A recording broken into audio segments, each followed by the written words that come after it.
Bacteria. Next ಮಣ್ಣಿನಲ್ಲಿ ಯಾವ ಆಮ್ಲ ಆಸಿಡ್ ಯಾವ ಒಂದು ಆಸಿಡ್ ಇದೆ ಯಾವ ಆಸಿಡ್ ಯಾವ ಆಮ್ಲ ಇರುತ್ತೆ ಹ್ಯೂಮಿಕ್ ಆಸಿಡ್ ಯಾವ ಆಸಿಡ್ ಹ್ಯೂಮಿಕ್ ಆಮ್ಲ ಮಣ್ಣಿನಲ್ಲಿ ಕಂಡು ಬರುವಂತಹ ಆಮ್ಲ ಅಥವಾ ಮಣ್ಣಿನಲ್ಲಿ ಕಂಡು ಬರುವಂತಹ ಆಸಿಡ್ ಹ್ಯೂಮಿಕ್ ಆಸಿಡ್. ಮಣ್ಣಿನ pH ವ್ಯಾಲ್ಯೂ 7ಕ್ಕಿಂತ ಕಡಿಮೆ ಇದ್ದರೆ ಅದು ಆಸಿಡ್. ಮಣ್ಣಿನ pH ಮೌಲ್ಯ 7ಕ್ಕಿಂತ ಕಡಿಮೆ ಇದ್ದರೆ ಆಮ್ಲೀಯ ಆಸಿಡ್. ಮಣ್ಣಿನ pH ವ್ಯಾಲ್ಯೂ 7ಕ್ಕಿಂತ ಹೆಚ್ಚಿದ್ದರೆ ಅದು ಪ್ರತ್ಯಾಮ್ಲೀಯ ಬೇಸ್. ಮಣ್ಣಿನ pH ವ್ಯಾಲ್ಯೂ 7ಕ್ಕಿಂತ ಕಡಿಮೆ ಇದ್ದರೆ ಆಸಿಡ್.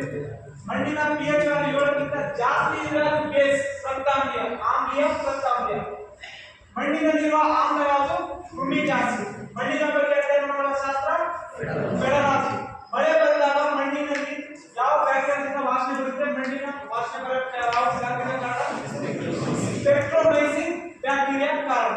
ಮಣ್ಣಿನ ಸಂಶೋಧನಾ ಕೇಂದ್ರ ಎಲ್ಲಿ ಕಂಡುಬರುತ್ತದೆ central soil research centre in India.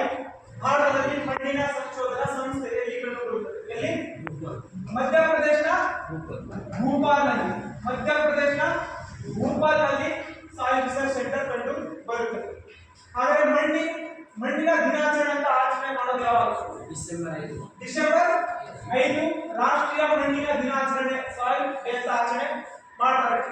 ಮಣ್ಣಿನ ಸಂಶೋಧನಾ ಕರ್ನಾಟಕದಲ್ಲಿ ಪ್ರಾದೇಶಿಕ 2 ಕಚೇರಿಗಳಿವೆ. ಮೇನ್ ಹೆಡ್ ಕ್ವಾರ್ಟರ್ ಮಣ್ಣಿನ ಸಂಶೋಧನಾ ಕೇಂದ್ರ ಇರೋದು ಭೂಪಾಲ್ನಲ್ಲಿ.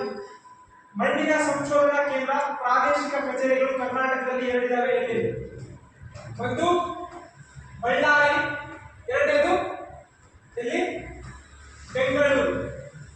ಮಣ್ಣಿನ ಪ್ರಾದೇಶಿಕ ಸಂಶೋಧನಾ ಕೇಂದ್ರಗಳು ಕರ್ನಾಟಕದಲ್ಲಿ 2 ಯಾವ್ಯಾವುದು ಒಂದು ಬಳ್ಳಾರಿ, ಎರಡನೇದು ಯಾವುದು ಬೆಂಗಳೂರು. ನೆಕ್ಸ್ಟ್ ಹ್ಯೂಮಸ್ ಅನ್ನುವಂತ ಒಂದು ಕಾನ್ಸೆಪ್ಟ್. ಹ್ಯೂಮಸ್ ಏನು ಹ್ಯೂಮಸ್ ಅಂದ್ರೆ ಹ್ಯೂಮಸ್ ಅಂತ ಕರೀತೀವಿ. ಹ್ಯೂಮಸ್ ನ ಪ್ರಮಾಣ ಜಾಸ್ತಿ ಇದ್ರೆ ಅದು ಕಪ್ಪು ಬಣ್ಣ ಇಂದ ಕೂಡಿರುತ್ತೆ ಮಣ್ಣು. ಹ್ಯೂಮಸ್ ನ ಪ್ರಮಾಣ ಅಂದ್ರೆ ಮಣ್ಣಿನಲ್ಲಿ ಕೊಳೆತ ಜೈವಿಕಾಂಶಗಳು ಜಾಸ್ತಿ ಇದ್ರೆ ಆ ಮಣ್ಣು ಯಾವ ಬಣ್ಣದಿಂದ ಕೂಡಿರುತ್ತೆ ಕಪ್ಪು. ಈ ಹ್ಯೂಮಸ್ ನ ಪ್ರಮಾಣ ಕಡಿಮೆ ಇದ್ರೆ ಅಂದ್ರೆ ಮಣ್ಣಿನಲ್ಲಿ ಸಸ್ಯ ಮತ್ತು ಪ್ರಾಣಿಗಳ ಕೊಳೆತ ಜೈವಿಕಾಂಶಗಳು ಕಡಿಮೆ ಇದ್ರೆ ಅದು ಯಾವ ಬಣ್ಣದಲ್ಲಿ ಇರುತ್ತೆ ಬಾದಾಮಿ ಕಲರ್ ಅಥವಾ ಬಿಳಿ ಅಥವಾ ಹಳದಿ ಯೆಲ್ಲೋ ಕಲರ್ ಅಲ್ಲಿ ಆ ಬಣ್ಣ ಕೂಡಿರುತ್ತೆ. ಕಬ್ಬಿಣದ ಪ್ರಮಾಣ ಜಾಸ್ತಿ ಇದ್ರೆ ಆ ಮಣ್ಣಿನಲ್ಲಿ ಅದು ಯಾವ ಬಣ್ಣದಿಂದ ಕೂಡಿರುತ್ತೆ ಮಣ್ಣಿನಲ್ಲಿ ಕೊಳೆತ ಜೈವಿಕಾಂಶಗಳು ಸಸ್ಯ ಅಥವಾ ಪ್ರಾಣಿಗಳ ಕೊಳೆತ ಜೈವಿಕಾಂಶಗಳು ಹ್ಯೂಮಸ್ ಎಂದು ಕರೀತಾರೆ. ಹ್ಯೂಮಸ್ ನ ಪ್ರಮಾಣ ಜಾಸ್ತಿ ಇದ್ರೆ ಆ ಬಣ್ಣ ಯಾವ ಬಣ್ಣದಿಂದ ಇರುತ್ತೆ ಮಣ್ಣು ಕಪ್ಪು.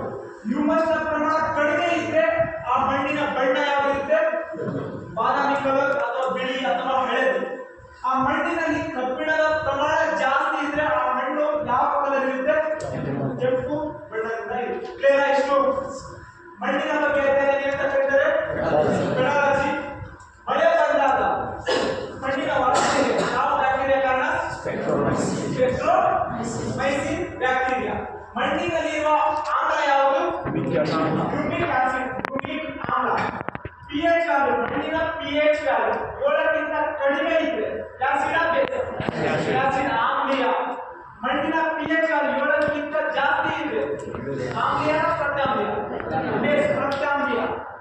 ಮಣ್ಣಿನ ದಿನಾಚರಣೆ ಯಾವಾಗ ಡಿಸೆಂಬರ್ 5. ಮಣ್ಣಿನ ಸಂಶೋಧನಾ ಕೇಂದ್ರ ಇರೋದಲ್ಲಿ ಮಧ್ಯಪ್ರದೇಶನ ಭೂಪಾಲ್ನಲ್ಲಿ. ಮಣ್ಣಿನ ಸಂಶೋಧನಾ ಕೇಂದ್ರದ ಕರ್ನಾಟಕದಲ್ಲಿ ಪ್ರಾದೇಶಿಕ ಡಿಸೆಂಬರ್ 5 ರಾಷ್ಟ್ರೀಯ ಮಣ್ಣಿನ ದಿನಾಚರಣೆ.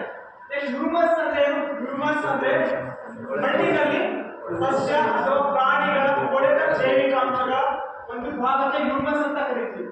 ಹ್ಯೂಮಸ್ ಆ 4 ಯಾವ್ಯಾವಂದ್ರೆ ಅಲ್ಯೂಮಿನಿಯಂ ಸಾಯಿಲ್ ಮೆಕ್ಕಲು ಮಣ್ಣು, ಲ್ಯಾಟರೈಟ್ ಸಾಯಿಲ್ ಕೆಂಪೆಟ್ಟಿಗೆ ಮಣ್ಣು, ಬ್ಲಾಕ್ ಸಾಯಿಲ್ ಕಪ್ಪು ಮಣ್ಣು, ರೆಡ್ ಸಾಯಿಲ್ ಕೆಂಪು ಮಣ್ಣು. ಫಸ್ಟ್ ಮಣ್ಣು ನೆಕ್ಸ್ಟ್ ಅಲ್ಯೂಮಿನಿಯಂ ಸಾಯಿಲ್ ಮೆಕ್ಕಲು ಮಣ್ಣು. ಮೆಕ್ಕಲು ಮಣ್ಣು ಅಂದ್ರೆ ಮೆಕ್ಕಲು ಮಣ್ಣು ಯಾವ ರೀತಿ ರಚನೆ ಆಗುತ್ತದೆ ನದಿಯ ಸಂಚಯನ, ಬರುತ್ತದೆ. ನದಿ ಹೊತ್ತು ತಂದಿರುವ ಸಂಚಯನ, ನದಿಗಳ ಸಂಚಯನದಿಂದ, ನದಿಗಳ ಸಂಚಯನ, ನದಿಗಳ ಸಂಚಯನದಿಂದ ಮೆಕ್ಕಲು ಮಣ್ಣು ರಚನೆ ಆಗುತ್ತದೆ. ಅತಿ ಹೆಚ್ಚು ಮೆಕ್ಕಲು ಮಣ್ಣು ಎಲ್ಲಿ ನಾವು ಕಾಣಬಹುದು? ಯಾವ side? Coastal side, Uttara Kannada, Dakshina Kannada, ಮಧ್ಯ ಉಡುಪಿ ಈ ಭಾಗದಲ್ಲಿ ನಾವು ಹೆಚ್ಚಾಗಿ ಮೆಕ್ಕಲು ಮಣ್ಣು ಕಾಣಬಹುದು. ಅದಕ್ಕೆ ಪರ್ಟಿಕ್ಯುಲರ್ ಹೆಸರಿದ್ದಾರೆ ಕರಾವಳಿ ಮೆಕ್ಕಲು ಮಣ್ಣು, ಕೋಸ್ಟಲ್ ಅಲ್ಯೂವಿಯಲ್ ಸಾಯಿಲ್ ಅನ್ನು ಕೂಡ ಕರೆಯುತ್ತಾರೆ. ಅತಿ ಹೆಚ್ಚು ಮೆಕ್ಕಲು ಮಣ್ಣು ಕಂಡುಬರುವುದು ಉತ್ತರ ಕನ್ನಡ, ದಕ್ಷಿಣ ಕನ್ನಡ ಮತ್ತು ಉಡುಪಿ ಭಾಗದಲ್ಲಿ ಮೆಕ್ಕಲು ಮಣ್ಣನ್ನು ನಾವು ನೋಡಬಹುದು. ಈ ನದಿಗಳ ಸಂಚಯನದಿಂದ ಹೊತ್ತುಕೊಂಡಂತಹ ಒಂದು ಪ್ರಕ್ರಿಯೆಯ ಮೆಕ್ಕಲು ಮಣ್ಣು ರಚನೆ ಆಗುತ್ತದೆ. ಈ ಮಣ್ಣು ಅತಿ ಹೆಚ್ಚಾಗಿ ಹೊಂದಿರುತ್ತದೆ. ಹೇಗೆ ಫಲವತ್ತತೆ? ನದಿಗಳು ತರಬೇಕಾದ ಜೈವಿಕಾಂಶಗಳು, ಸಸ್ಯ ಪ್ರಾಣಿಗಳು ಕೊಡುವ ಜೈವಿಕಾಂಶಗಳು ಅತಿ ಹೆಚ್ಚಾಗಿ ದೊರೆಯುತ್ತವೆ.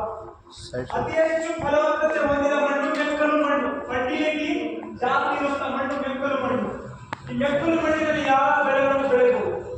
ಯಾವ ಬೆಳೆಗಳನ್ನು?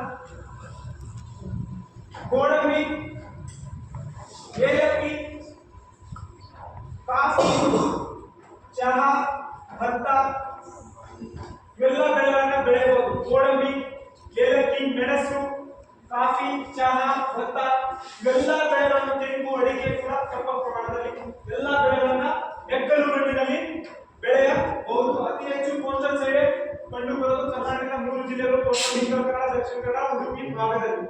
ಇದು ಮೆಕ್ಕಲು ಮಣ್ಣು. ಪ್ರಕ್ರಿಯೆಗಳಿಂದ ಅಥವಾ ಮನುಷ್ಯನ ಕ್ರಿಯೆಗಳಿಂದ ಭೂಮಿಯ ಮೇಲಿರುವ ಮಣ್ಣಿನ ಪದರಗಳು ಅಥವಾ ಮಣ್ಣಿನ ಕಣಗಳು, ಭೂಮಿಯ ಮೇಲಿನ ಮಣ್ಣಿನ ಕಣಗಳು ಒಂದು ಸ್ಥಳದಿಂದ ಮತ್ತೊಂದು ಸ್ಥಳ, ಇನ್ನೊಂದು ಸ್ಥಳಕ್ಕೆ ಹೋಗುವ ಒಂದು ಪ್ರಕ್ರಿಯೆ. ಮಣ್ಣಿನ ಕಣಗಳನ್ನು ಬೇರ್ಪಡಿಸುವ ಒಂದು ಪ್ರಕ್ರಿಯೆ ಅಥವಾ ಮಣ್ಣು ಒಂದು ಸ್ಥಳದಿಂದ ಇನ್ನೊಂದು ಸ್ಥಳಕ್ಕೆ ಸ್ಥಳಾಂತರಿಸುವ ಒಂದು ಪ್ರಕ್ರಿಯೆ ಏನಂತ ಕರಿತೀವಿ? ಸಾಯಿಲ್ ಎರೋಷನ್, ಮಣ್ಣಿನ ಸವೆತ ಅಥವಾ ಭೂ ಸವೆತ. ಸಿಂಪಲ್ ಆಗಿ ಹೇಳಬೇಕಂದ್ರೆ ಮಣ್ಣು ಮೂಲ ಸ್ಥಳದಲ್ಲಿ ಇರುತ್ತಲ್ಲ, ಅದನ್ನ ಸ್ಥಳಾಂತರಿಸುವ ಒಂದು ಪ್ರಕ್ರಿಯೆ. ಈ ಮಣ್ಣಿಗೆ ಏನಿದೆ ಅದನ್ನ ಸ್ಥಳಾಂತರಿಸುವುದು, ಆ ಒಂದು ಪ್ರಕ್ರಿಯೆಗೆ ನಾವು ಮಣ್ಣಿನ ಸವೆತ, ಸಾಯಿಲ್ ಎರೋಷನ್ ಅಂತ ಕರೆಯುತ್ತೇವೆ. ಪ್ರಕೃತಿಯಲ್ಲಿನ ಗಾಳಿ, ನೀರಿನಂತಹ ನೈಸರ್ಗಿಕ ಶಕ್ತಿಗಳ ಜೊತೆಗೆ ಮನುಷ್ಯನ ಮಾನವ ಪ್ರಕ್ರಿಯೆಗಳಿಂದ ಭೂಮಿಯ ಮೇಲೆ ಈ ಮಣ್ಣಿನಲ್ಲಿರುತ್ತೆ. ಈ ಮಣ್ಣಿನ ಕಣಗಳನ್ನ ಬೇರ್ಪಡಿಸುವ ಕ್ರಿಯೆ ಅಥವಾ ಮಣ್ಣನ್ನ ಒಂದು ಸ್ಥಳದಿಂದ ಇನ್ನೊಂದು ಸ್ಥಳಕ್ಕೆ ಸ್ಥಳಾಂತರಿಸುವ ಒಂದು ಪ್ರಕ್ರಿಯೆಗೆ ಏನಂತ ಕರಿತೀವಿ? ಸಾಯಿಲ್ ಎರೋಷನ್ ಅಂತ ಕರೆಯುತ್ತೇವೆ. ಕ್ಲಿಯರ್?